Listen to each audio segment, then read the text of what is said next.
दुख लेकर के लोगों के पास नहीं जाना है।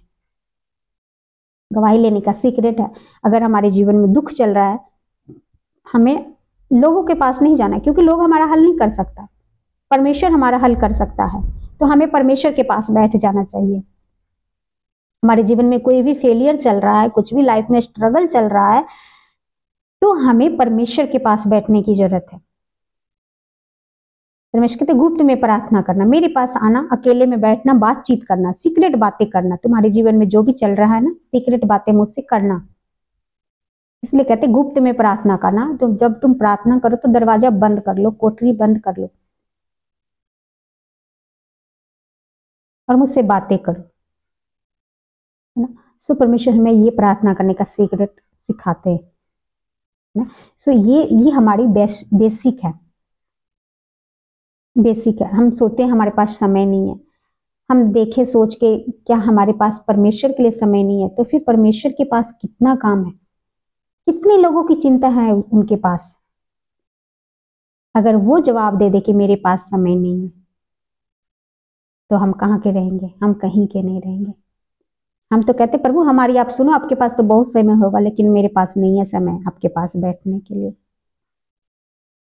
और इसमें क्या, बैठने के लिए परमेश्वर का कोई थोड़े बेनिफिट होगा, हमारा ही होगा। जो बैठेगा, जो पाएगा, जो परमेश्वर के शरीर में बैठेगा, वो गवाही को लेगा।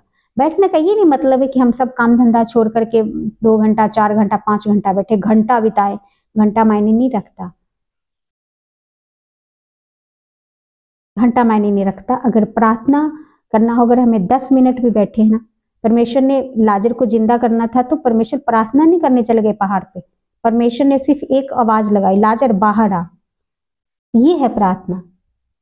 आपकी प्रार्थना में पावर होगी। फिर परमेश्वर ने हमारे ऊपर ये मुश्किल आ गई है, परमेश्वर हल कर दो, सिर्फ हम मुंह से बोलेंगे और हो जाएगा। कब? जब हम परमेश्वर की वचन को पढ़े होंगे, समझे होंगे और इस वादे को निभाए होंगे जो परमेश्वर ने हमें दिया है। आज्ञा जो हमें परमेश्वर ने दिया है, हम उसको निभाए होंगे परमेश्वर में, तब हमारी प्रार्थना सुनी जाती है।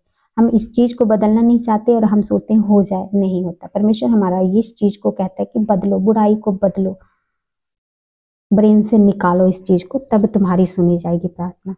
इसलिए हमारी प्रार्थना रुकती है अगर हम ये आज्ञा नहीं मान रहे होते।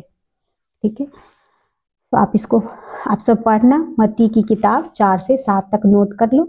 इतना ही इसको पढ़ना, रिपीट पढ़ना, जब खत्म हो जाए फिर से रिपीट पढ़ना, फिर से रिपीट पढ़ना। अपनी नींव को स्ट्रॉन्ग करना, पूरा बाइबल खत्म करना ये हमारा मकसद नहीं है। हमारा नींव स्ट्रॉन्ग हो जाएगा ना, तो एक ही अगर कमरे का हम घर बना रहे हैं ना, तो अगर हमारा नींव एक ही कमरे का स्ट्रॉन्ग है ना, तो हम उसी के ऊपर बिल्डिंग भी बना सकते हैं। लेकिन हम पूरा घर बनाना चाहते, हवेली बनाना चाहते, लेकिन कहीं भी नींव नहीं डाला है, तो हमारा हवेली भी ढह जाएगा, नहीं टिकेगा। हमने पूरा बाइबल पढ़ लिया, लेकिन हमने बेसिक पे ध्यान नहीं दिया, हमने इसको फॉलो नहीं किया, ये आज्ञा नहीं माना, तो हमारा बाइबल पूरा पढ़ना बेकार चले जाएगा, वो मिट्टी हो जाएगा। तब हम कहेंगे प्रभु हमने तो किया, आपने सुना ही नहीं, हमने तो पूरा बाइबल पढ़ दिया, आपने हमारी प्रार्थना नहीं सुनी। आप तो कहते पढ़ो तो मैं सुनूंगा, ऐसे नहीं सुनते परमेश्वर। ये सीक्रेट है परमेश्वर का। तो आप सब ब्लेस हो, आप सबकी ये ड्यूटी है पढ़ना। मैंने लास्ट टाइम